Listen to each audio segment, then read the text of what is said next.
Italy প্রাকৃতিক সৌন্দর্যের এক অনন্য লীলাভূমি। ইতিহাস এবং প্রাকৃতিক সৌন্দর্যে সমৃদ্ধ এই দেশটি কৃষিখাতেও যথাযথ সমৃদ্ধ।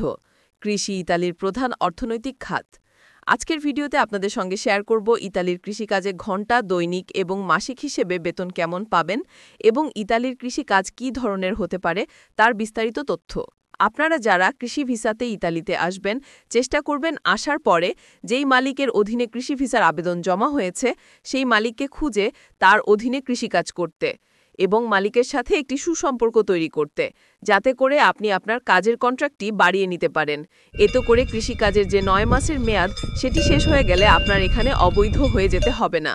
আপনারা যারা কৃষি ভিসায় আসার পর মালিককে খুঁজে পাবেন না কিংবা কাজের কন্ট্রাক্ট বাড়াতে পারবেন না, সেক্ষেত্রে অবৈধ হয়ে যাওয়ার পর আপনি কিন্তু ২টি উপায়ে বৈধ হওয়ার সুযোগ নিতে পারবেন। বৈধ হওয়ার প্রথম যে উপায়টি সেটি হচ্ছে সানাতোরিয়া।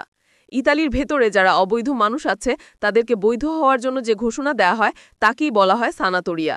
আপনি এই সানাতোরিয়ার আবেদন করে বৈধ হওয়ার একটি সুযোগ নিতে পারেন। আর দ্বিতীয় যে উপায়টি রয়েছে সেটি হচ্ছে আপনি কোনো আশ্রয়প্রার্থী হিসেবে অথবা আজাইলাম কেস করে আপনি এখানে বৈধ হওয়ার সুযোগ নিতে পারেন। সুপ্রিয় দর্শক, এখন আমরা জানব কৃষিকাজে বেতন কেমন হতে পারে। কৃষিকাজের ক্ষেত্রে আপনি কি ৩ভাবে বেতন দিতে পারে, সেটি হচ্ছে ঘণ্টা, দৈনিক এবং মাসিক।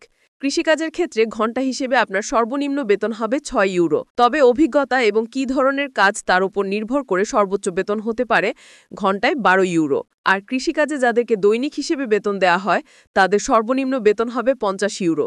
যাদের অভিজ্ঞতা নেই, ২০২২ সালের জরিপ অনুযায়ী যাদের সামান্য অভিজ্ঞতা আছে তাদের সর্বনিম্ন বেতন হবে ৬০.১৬ ইউরো এবং সর্বোচ্চ ৬৯.৪৩ ইউরো। ২০২২ সালের জরিপ অনুযায়ী কৃষিকাজে মাসিক বেতন হতে পারে সর্বনিম্ন ৭৮৬ ইউরো এবং সর্বোচ্চ ২০৫৪ ইউরো। যদিও এই সর্বোচ্চ এবং সর্বনিম্ন বেতন নির্ভর করছে আপনার অভিজ্ঞতা এবং কাজের ধরনের উপরে। ইতালিতে কৃষিকাজে যে কন্ট্রাক্টটি করা হয় সেখানে উল্লেখ করা থাকে সপ্তাহে ৬ দিন কাজ, দৈনিক ৬.৫ ঘণ্টা কাজ আর সপ্তাহ হিসেবে ৩৯ ঘণ্টা কাজ।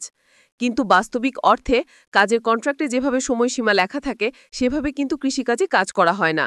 কোনো কৃষিকাজের ক্ষেত্রে ভোর ৫টা-৬টা থেকে শুরু করে বিকাল ৫টা-৬টা অর্থাৎ ১২-১৩ ঘণ্টা কাজ করতে হয়। যারা দৈনিক ১২-১৩ ঘণ্টা কাজ করেন তাদেরকে কিন্তু ঘণ্টা হিসেবে বেতন দেয়া হয় না, তাদের বেতন দেয়া হয় দৈনিক হিসেবে। আর ক্ষেত্রে অভিজ্ঞতা এবং কাজের ধরন অনুযায়ী সর্বনিম্ন বেতন হয়ে থাকে ৫০ ইউরো এবং সর্বোচ্চ বেতন হয়ে থাকে ৭০ ইউরো দৈনিক হিসেবে। সুপ্রিয় দর্শক, এখন আমরা জানব ইতালির কৃষিকাজ কী ধরনের হয়ে থাকে। ইতালির উত্তরের দিকের অঞ্চলে উৎপাদন হয়ে থাকে শস্য, সয়াবিন, মাংস এবং দুগ্ধজাত দ্রব্য। অন্যদিকে ইতালির দক্ষিণের দিকের অঞ্চলের দিকে উৎপাদন হয়ে থাকে ফল, শাকসবজি, আঙ্গুর, জলপাই তেল, গম জাতীয় শস্য। তবে ইতালির লাতিনা শহরে চাষ হচ্ছে বাংলাদেশি অনেক সবজি। লাতিনা শহরটিতে বাংলাদেশি অনেক ভাইয়েরা নিজেরাই জমি লিজ নিয়ে কিংবা কিনে কৃষিখাতে নতুন কর্মসংস্থানের এক নতুন দিক উন্মোচন করেছেন।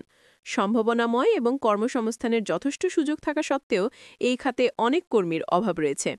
বাংলাদেশি প্রায় সব ধরনের সবজির চাষ করা হচ্ছে এই লাতিনা শহরটিতে, আর দাম তুলনামূলক কম হওয়াতে বাজারে বেশ চাহিদা রয়েছে এই বাংলাদেশি সবজির। ইতালিতে চাষ হওয়া এই বাংলাদেশি সবজি ইতালিসহ ইউরোপের অনেক দেশেই রপ্তানি করা হচ্ছে। ইতালিতে যারা কৃষিকাজ করে থাকেন তাদের থাকা এবং খাওয়ার ব্যবস্থা বেশিরভাগ ক্ষেত্রেই তারা যেখানে কাজ করেন সেই মালিকপক্ষ ব্যবস্থা করে থাকেন। এটা কাজ করি, একদিন আমরা রেস্ট পাই, তারপর মনে করেন যে বেতনও আমরা পাই আল্লাহ দিলে ভালো। তারপর মনে করেন যে আমাকে কোনো ঝামেলা নাই, খাওয়া থাকা মালিক আমাকে করে দিতেছে। এরকম যদি কেউ আসে এনে কাজ করতে পারবো, কোনো সমস্যা নাই। আপনাদের অনেকেরই হয়তো ধারণা হতে পারে যেহেতু ইতালি ইউরোপের একটি দেশ এবং এখানে অত্যাধুনিক মেশিন দিয়ে কৃষিকাজ করা হয়, সেক্ষেত্রে এশিয়া কিংবা বাংলাদেশের মতো কঠিন কিংবা কষ্টের কাজ হবে না ইতালির কৃষিকাজ। তবে বাস্তবতা হলো আপনারা যারা কৃষিকাজে নতুন আসবেন তাদের কিন্তু মাঠে কিংবা জমিতেই কাজ করতে হবে। আর এই কাজটি কিন্তু যথেষ্ট কষ্টসাধ্য, কারণ সারাদিন আপনার সূর্যের তপ্ত রোদে কাজ করতে হবে। ইতালিতে অভিজ্ঞতা এবং কাজের ধরনের উপরে কৃষিকাজ ৫ ধরনের হতে পারে। ১ নম্বরে যে কাজটি করতে হতে পারে তা হচ্ছে বীজ বপন এবং গাছের পরিচর্যা। কৃষিকাজের মৌসুমের শুরুর দিকে বীজ বপন এবং গাছের পরিচর্যার কাজগুলো করতে হয় এবং এই ধরনের কাজ ফসল পরিপক্ব না হওয়া পর্যন্ত করতে হতে পারে। আর ক্ষেত্রে আগাছা পরিষ্কার, পানি দেওয়া, মাটি নিড়ানো সহ অন্যান্য কাজ করতে হতে পারে। দ্বিতীয় যে কাজটি হতে পারে সেটি হচ্ছে ফসল কাটা, উত্তোলন কিংবা হারভেস্টিং। এই ধরনের কাজে মূলত আঙ্গুরগুচ্ছ কাটা, স্ট্রবেরি, ব্লুবেরি সহ অন্যান্য ফসল উত্তোলন কিংবা টমেটো সহ অন্যান্য শাকসবজি উত্তোলন করতে হতে পারে। তৃতীয় যে কাজটি হতে পারে তা হচ্ছে বাছাইকরণ।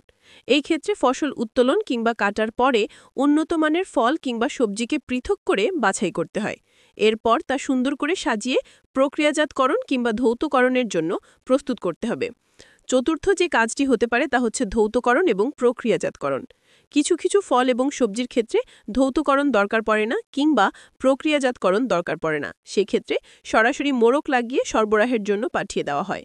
আর কিছু কিছু শাকসবজি এবং ফলের ক্ষেত্রে ধৌতকরণ এবং প্রক্রিয়াজাতকরণ করতে হয়, আর সেক্ষেত্রে যারা এই কাজটি করবেন তাদের এই শাকসবজি ধৌতকরণ করতে হবে এবং এরপর প্রক্রিয়াজাত করতে হবে। পঞ্চম যেই কাজটি হতে পারে তা হচ্ছে মোড়ক লাগানো কিংবা প্যাকিং। কৃষিকাজের সর্বশেষ ধাপ হলো প্যাকিং করা। যারা অনেক ভালো ইতালিয়ান জানেন এবং অনেক বছরের অভিজ্ঞতা আছে তারাই মূলত এই ধরনের কাজটি করে থাকেন। ফসলের গুণগত মান এবং সুনাম অক্ষত রাখার জন্যই কিন্তু তারা এই সেক্টরটিতে অভিজ্ঞ মানুষকে কাজে নিয়ে থাকেন। প্যাকিং কিংবা মোড়কীকরণ কৃষিকাজের সর্বশেষ ধাপ হলেও আপনারা যারা প্যাকিং কাজে বা মোড়কীকরণ কাজে আগ্রহী তারা কিন্তু বিভিন্ন ফ্যাক্টরিতে এই কাজটি করতে পারেন। ইটালিতে বিভিন্ন ফ্যাক্টরিতে আপনি এই প্যাকিং করার কাজটি পেয়ে যাবেন। আপনি যদি কোনো ফ্যাক্টরিতে এই প্যাকিংয়ের কাজটি করে থাকেন তাহলে সেক্ষেত্রে আপনার বেতন কিন্তু অনেক ভালো হবে। তবে ফ্যাক্টরিতে কাজ করার ক্ষেত্রে আপনার অবশ্যই বৈধ কাগজের দরকার পড়বে, অর্থাৎ ইতালিতে আপনাকে বৈধ হতে হবে, আর আপনাকে অবশ্যই কিছুটা হলেও ইতালিয়ান ভাষা জানতে হবে।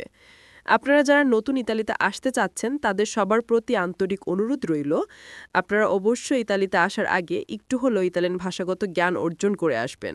সেক্ষেত্রে ইতালিতে আসার পর আপনি যে কোনো কাজের জন্য চেষ্টা করতে পারবেন। তবে আপনাকে যদি কেউ কাজ খুঁজে পেতে সাহায্যও করে আর আপনি যদি ভাষা না জানেন তাহলে সেই ক্ষেত্রে কিন্তু আপনার কাজটি হারাতে হবে। অনেকের ক্ষেত্রে ইতালিয়ান ভাষা না জানার কারণে আমরা যদি কেউ কাউকে সাহায্য করে থাকি কাজ খুঁজে পেতে, তাহলে সেক্ষেত্রে ভাষা না জানার কারণে তার কাজটি হারাতে হচ্ছে। তাহলে আপনারা অবশ্যই চেষ্টা করবেন ইতালিতে আসার আগে একটু হলেও ইতালিয়ান ভাষাগত জ্ঞান অর্জন করে আসতে। সুপ্রদর্শক, আপনারা যারা কৃষি ভিসাতে ইতালিতে আসতে যাচ্ছেন এবং অলরেডি যারা ইতালিতে আছেন, আশা করছি আজকের ভিডিওটির মাধ্যমে আপনারা ইতালির কৃষিকাজ কেমন হতে পারে বা বেতন কেমন হতে পারে তার একটি সুস্পষ্ট ধারণা পাবেন। আপনারা সবাই ভালো থাকবেন, সুস্থ থাকবেন এবং আপনাদের জন্য অনেক অনেক শুভকামনা। আসসালামু আলাইকুম। ভিডিওটি দেখার জন্য ধন্যবাদ। শিক্ষা, চিকিৎসা, ক্যারিয়ার, দেশের বাইরে লেখাপড়া আরও অনেক ভিডিও পেতে আমাদের চ্যানেলটি সাবস্ক্রাইব করে আমাদের সাথেই থাকুন।